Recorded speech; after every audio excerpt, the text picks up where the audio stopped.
حضرت فاطمہ رضی اللہ عنہا کی وفات۔ حضرت فاطمہ رضی اللہ عنہا اللہ کے رسول صلی اللہ علیہ وسلم کو اپنے گھر والوں میں سب سے زیادہ پیاری تھیں، کیونکہ ساری لڑکیوں میں حضرت فاطمہ ہی سب سے چھوٹی تھیں۔ ایک بار حضرت عائشہ رضی اللہ عنہا سے کسی نے پوچھا کہ اللہ کے رسول صلی اللہ علیہ وسلم کو سب سے زیادہ کس سے محبت تھی؟ جواب میں فرمایا فاطمہ سے۔ پوچھنے والے نے دوبارہ پوچھا کہ آدمیوں میں کون زیادہ محبوب تھا؟ جواب میں فرمایا کہ فاطمہ کا شوہر۔ جب اللہ کے رسول صلی اللہ علیہ وسلم کو رب کی اور سے تبلیغ کا حکم ہوا اور آپ نے اللہ کے حکم سے توحید کی دعوت دینا شروع کر دی، تو مکہ کے قریش آپ کے دشمن ہو گئے اور طرح طرح سے آپ کو ستانے لگے۔ آپ کی تکلیف سے آپ کی پاک بیوی حضرت خدیجہ رضی اللہ عنہا اور آپ کی اولاد سبھی کو تکلیف پہنچتی تھی۔ حضرت فاطمہ رضی اللہ عنہا اپنی کم عمری میں اپنے باپ کی ان تکلیفوں کو دیکھ کر بہت پریشان رہتی تھی۔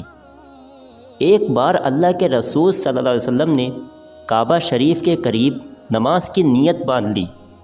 وہیں قریش اپنی مجلسوں میں بیٹھے ہوئے تھے کہ ان میں سے ایک بدبخت نے مجلس میں حاضر لوگوں سے کہا کہ بولو، تم میں سے کون اس کام کو کر سکتا ہے کہ فلاں خاندان نے جو اونٹ ذبح کیا ہے اس کی اوجھڑی اور خون لے آوے، اور جب یہ محمد سجدے میں جائیں تو ان کے کاندھوں پر رکھ دے۔ یہ سن کر ایک بدبخت آدمی اٹھا اور پھر اس نے یہ سب گندی چیزیں لا کر اللہ کے رسول صلی اللہ علیہ وسلم کے دونوں کندھوں کے درمیان رکھ دی، اور آپ سجدے ہی میں رہ گئے۔ اوجھڑی کے بوجھ کی وجہ سے آپ سجدے سے نہ اٹھ سکیں۔ آپ کی یہ حالت دیکھ کر کافروں نے بے خود ہو کر ہنسنا شروع کر دیا، اور اتنا ہنسے کہ ہنسی کی وجہ سے ایک دوسرے پر گرنے لگے۔ کسی نے یہ حالت دیکھ کر حضرت فاطمہ رضی اللہ عنہا کو جا کر خبر دی کہ جاؤ دیکھو، تمہارے باپ کو کافر لوگ بہت پریشان کر رہے ہیں۔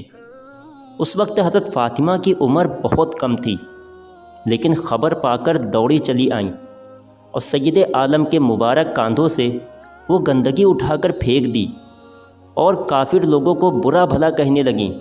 پھر جب اللہ کے رسول صلی اللہ علیہ وسلم نماز سے فارغ ہوئے تو آپ نے 3 بار ان کافروں کے لیے بد دعا فرمائی۔ فاطمہ رضی اللہ عنہا کا بچپن دین کے لیے تکلیف سہنے میں گزرا، یہاں تک کہ اللہ کے رسول صلی اللہ علیہ وسلم نے قریش کی تکلیفوں سے بچنے کے لیے مدینہ منورہ کو ہجرت فرمائی، اور پھر کچھ دنوں کے بعد حضرت فاطمہ نے بھی اپنی بڑی بہن حضرت ام کلثوم کے ساتھ مدینہ کی طرف ہجرت فرمائی، اور پھر ساری زندگی مدینہ ہی میں گزاری۔ ہجرت کے بعد سن 2 ہجری میں اللہ کے رسول صلی اللہ علیہ وسلم نے حضرت علی سے حضرت فاطمہ کا نکاح کر دیا۔ اس وقت حضرت فاطمہ کی عمر 15 سال تھی اور حضرت علی کی عمر 21 سال تھی۔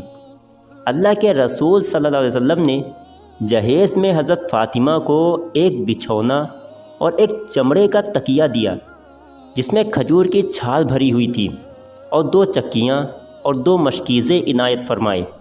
رخصتی کے دن عشاء کی نماز سے پہلے اللہ کے رسول صلی اللہ علیہ وسلم نے حضرت فاطمہ کو حضرت ام ایمن کے ساتھ حضرت علی کے گھر بھیج دیا۔ پھر نماز کے بعد خود ان کے یہاں تشریف لے گئے اور حضرت فاطمہ سے فرمایا کہ پانی لاؤ۔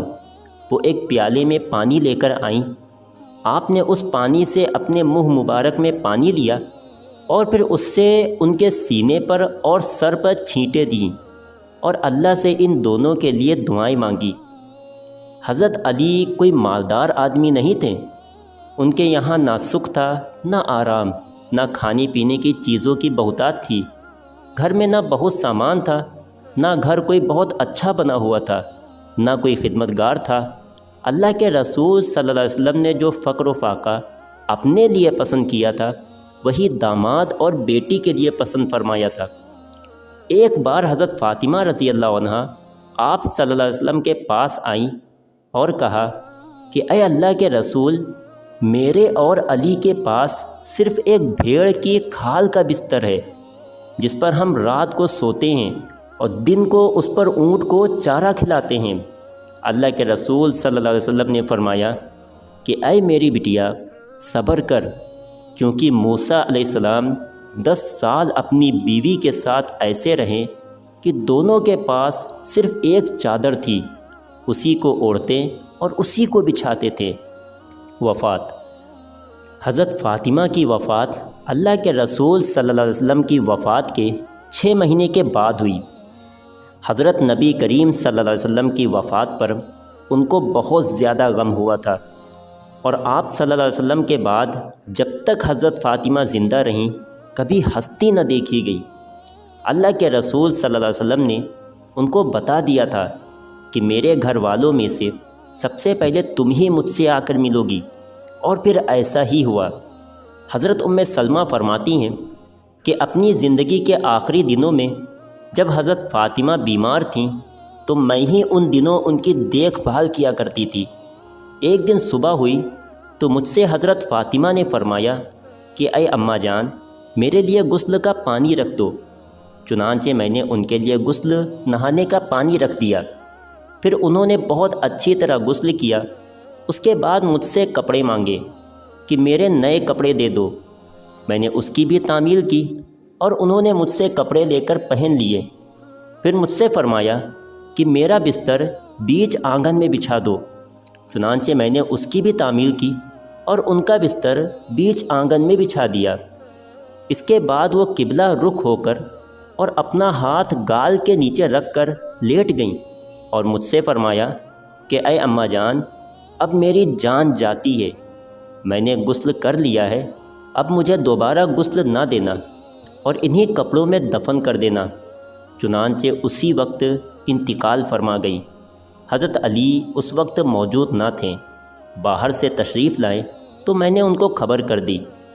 حضرت فاطمہ کی وفات کے بعد حضرت علی ان کی یاد میں بہت روتے تھے۔ جب تک حضرت فاطمہ زندہ رہیں حضرت علی رضی اللہ عنہ نے دوسرا نکاح نہیں کیا۔ جب ان کی وفات ہو گئی تو انہی کی وصیت کے مطابق ان کی بھانجی حضرت امامہ بنت زینب رضی اللہ عنہ سے نکاح فرمایا۔ حضرت فاطمہ رضی اللہ عنہ کے علاوہ اللہ کے رسول صلی اللہ علیہ وسلم کی تمام اولادوں کی آپ صلی اللہ علیہ وسلم کی موجودگی ہی میں وفات ہو گئی تھی۔ پھر آپ صلی اللہ علیہ وسلم کی وفات کے بعد حضرت فاطمہ بھی جلد ہی آپ سے جا ملی۔ حضرت فاطمہ رضی اللہ عنہ کو جنت البقیع میں دفن کیا گیا، رضی اللہ تعالی عنہ۔